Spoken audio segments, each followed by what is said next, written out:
پێشەکی سەلام عەلەیکوم.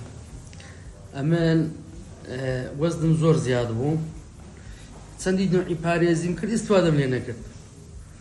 پێیان دەگوتم عەمەلیاتی مەعیدێ بکەم، بەس ئەمن قەنەعەتم نەبوو.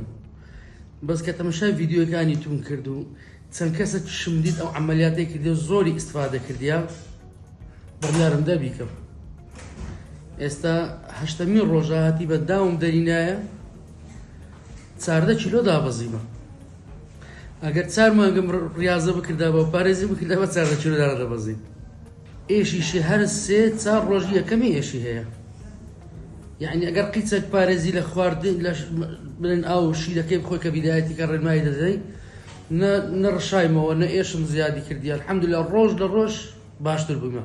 ئێستا ئەو ڕۆکە هەر لە هەم ڕۆژان باشتر بوونەوەی کە عەمەلیاتم کردیا. خۆزگە ساڵێک پێشەستا دەم کرد.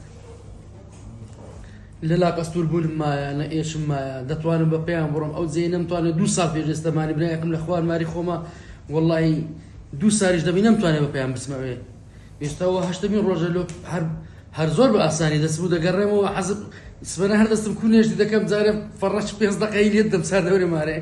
ئازا دوای دەڕۆم حتا پێم دەکرێ ماندی دەبخۆت و دەگەڕێمەوەش دووبارە. زۆر قەڵبم خۆشترە لە جارە. خوای بە زیادی دەستی توش خۆش بی. بەڕاستی یعنی ئەوەی قەرەوە وەزنی زیادە ئەو عەمەلیاتی بکە ئیسراحەت دەکا. یەک مشکلە لێ دروست دەبی، وەچی جاران دایسی پێ لێ نادرێ، دەبی دایسەکەی عەکس کاتەوە. الحەمدوللا زۆرش قەلبم خۆشە و زۆر قەلبم سووکترە. خوا تەمەنی تو هەموو ستافەکە و خەستەخانەکە درێژکە، خوا دەست بە عومرتانەوە بگری. بەڕاستی خاوێن و باوێنە، بەڕاستی بەڕێزن، بەڕاستی یعنی چەندی برەی وەسفی ناکرێت لە چاچی و لە باشی، لە خاوێن و باوێنی، لە ئەحتیمامدان، یعنی لە مساعدەی فەقیری، لە مساعدەی هەژاران، یعنی بەڕاستی زۆری فەرقە لەگەر هەموو مستەشفیەکانی هەولێرێ. خۆزگە ئەو دەعمانەی ئەو مستەشفیانەی کە دەکرێت لە بۆ میهرەبانی بکرابایە. ئینشاءڵڵا خوا هەموو ئومورەتانە بۆ سەهل دەکات.